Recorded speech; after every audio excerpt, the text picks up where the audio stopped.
What's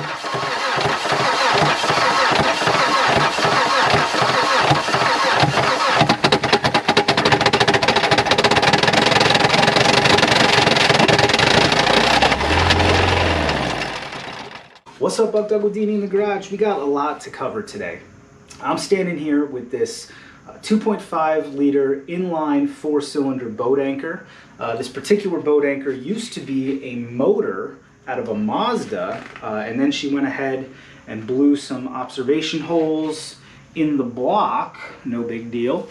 You guys may recall we got a DOA Mazda3 in. Motor was locked up. We tried to unlock it, and come to find out that this is that motor had thrown a connecting rod cap, and it was mechanically locked up. So we pulled this motor out. We got a new one out of the junkyard, tried to put that in. That's not going to work. So today, what's on the bill for today? Let's finish up the Mazda 3 project. Spoiler alert, it's getting rolled onto the back of a scrap truck. Then we might as well dissect this one to see exactly what damage was done, because I do believe this motor was run out of oil, and that's what caused the failure. And then additionally, these motors are super interesting. I don't know that I like them. It's been kind of a headache working on it, and I'll get to that later. But there are some very simple, basic things you need to know about these Duratex 2.5, 2.3s that if as soon as you figure that stuff out, working on them is very easy, but until then, they're basically a ticking time bomb. So without further ado, let's go over to the Mazda 3. Right now, I really don't want to have to recap too much that I've already said in another video, so I will link up in the corner the first video when this thing came in DOA, when we didn't know what was wrong with it. Go and watch that if you want to know what's up. Now, I thought I was in for a real simple project. The transmission seemed to still work in this thing. The only problem was that it had a dead cylinder because the cylinder wasn't connected to the you know, the spinning thing, the crankshaft. So we pulled that old one out. I found one in a junkyard for 500 bucks. It was a guaranteed motor. It was guaranteed to run, said it was tested, only had 122,000 miles on it, 500 bucks. So I pulled it out, threw her in, no problem. It spins over, it gets fuel, it's sparking. She just wouldn't light for me. And I mean, not like it wouldn't run right, but like it wasn't lighting at all. So I went through all the usual gyrations. Is it getting good spark? Yes, it was getting good spark. Is it getting proper fuel pressure? It's definitely getting proper fuel pressure. So then you have to ask yourself, well, is this motor timed properly? And that is where the mystery of the Mazda Ford 2.5 comes in. Now, your average motor, the Harmonic Balancer here is keyed to your crankshaft, which means there's physically a slot in the crankshaft that lines up with a slot on the Harmonic Balancer, and a key goes in there, or there's a keyway built into one or the other. That's not the case with these Ford motors here.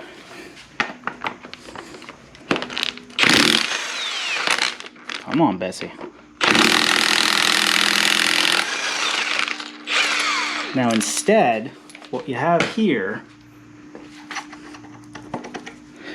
as you can see, absolutely no key on there, no keyway on here either. So what you have to do is time these motors in a very specific way. And unfortunately, if you remove the Harmonic Balancer, you run the risk of de-timing the engine. Now, why is that an issue? Well, it's an issue because if you're pulling a transverse mounted motor, meaning the motor is in sideways, meaning this Harmonic Balancer is up against your frame rail instead of at the front of the vehicle near the fan and the radiator, the way a rear-wheel drive car would be. If you're pulling that in a junkyard, what's one of the first things you're going to want to get out of the way to get it out of the engine bay better? This little guy right here. So what must have happened on our motor? And there's even more carnage than this, but this is problem number 1 of about 5.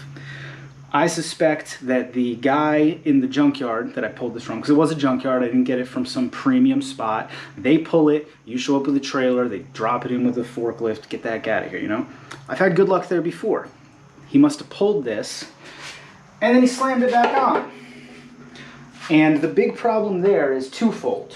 One, when you go to tighten this crankshaft, you invariably move the timing chain in here. So now your cams, of which there are 2 up here, we'll go look at them outside on the other motor in a minute, they're now out of sync with where tap dead center, tap dead center. Amateur hour, top dead center is supposed to be. Number two, and what I think is an even bigger issue, well, probably not a bigger issue, but if you see these teeth here, these are what your crankshaft positioning sensor reads to tell the computer there that everything's in line. Now, so let me paint you the picture. The guy, this is the blown motor, but the motor that's in the car now, the guy was pulling it out. Guy, you know, he's in a hurry, so he pops this guy off, he slides the motor out, throws this thing back on. I assume it's timed properly. It's not, all right? No big deal. Because I went out and I got the tools you need to time this thing. You need two things. First, you need one of these two. I actually put up a short about this. This one's for the smaller 2-liter turbo. This is the guy we would have been using for this 2.5. Then you need this guy. They come together. It was $14 on Amazon. It was a total no-brainer.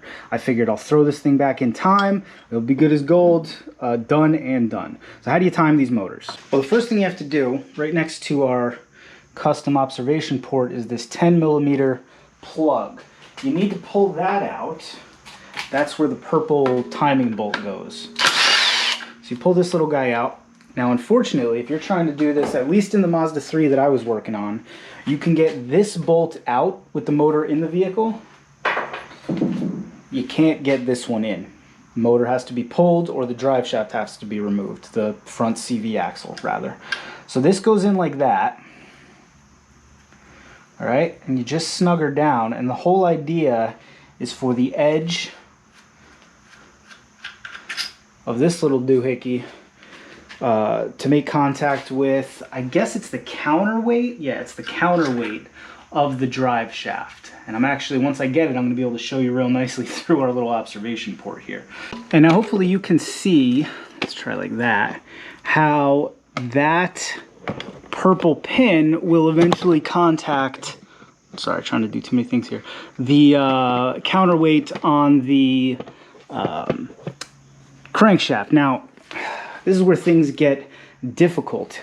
Here's something interesting you can maybe notice. Now, if you're paying attention, I am moving the crankshaft,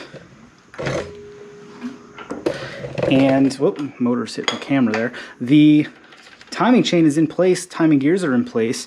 Cams are not moving, are they? And that's because this cam gear is not keyed to the crankshaft either. They use these friction washers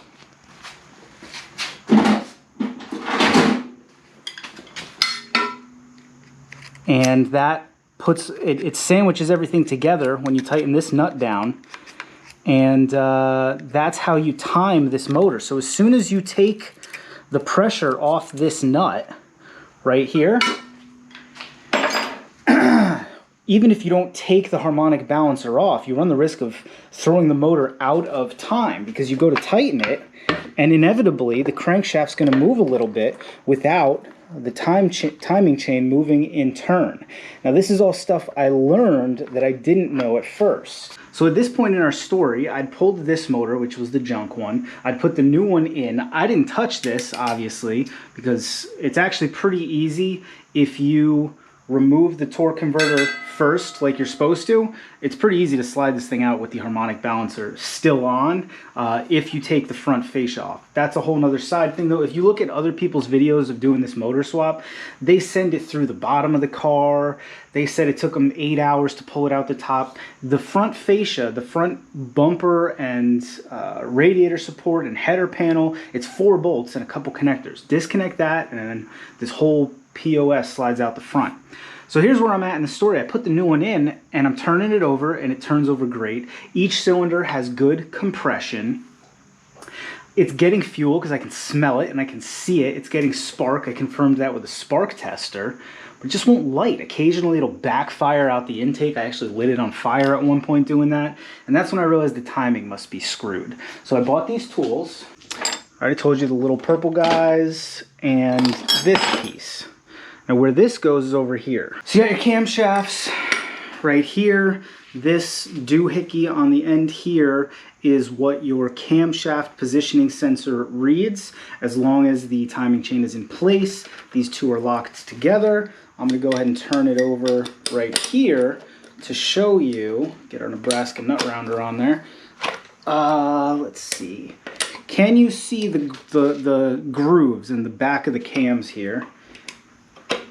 That's where that metal piece goes. Now the problem is this is an interference engine. So now that the crankshaft and by extension pistons is at a time with the camshafts and by extension valves, there's a good chance at some point we may hit a rough spot here, but I think we're actually almost right where we need to be. Okay, I don't know how well you can see that on the camera. The lighting in the garage is not always ideal, but you'll, oh man, I just got old oil in my shoe, darn it. Take this little guy right here and it should slide effortlessly into those grooves. Now I think I need to go another smidge of a turn and that should do it, unless I'm 180 out, which is kind of the story of my life. There we go. You see that pop in there? You see this cam tool is now popped into those grooves.